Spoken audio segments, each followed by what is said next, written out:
मैदान है इज्तिमा की दुआ के लिए, और बहुत रश है। ये आप देख सकते हैं इसका मंदिर के बहुत ज़्यादा जम्मा तस्वीर है। ब्लॉक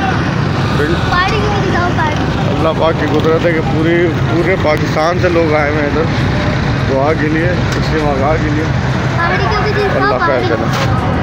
अल्लाह अल्लाह अल्लाह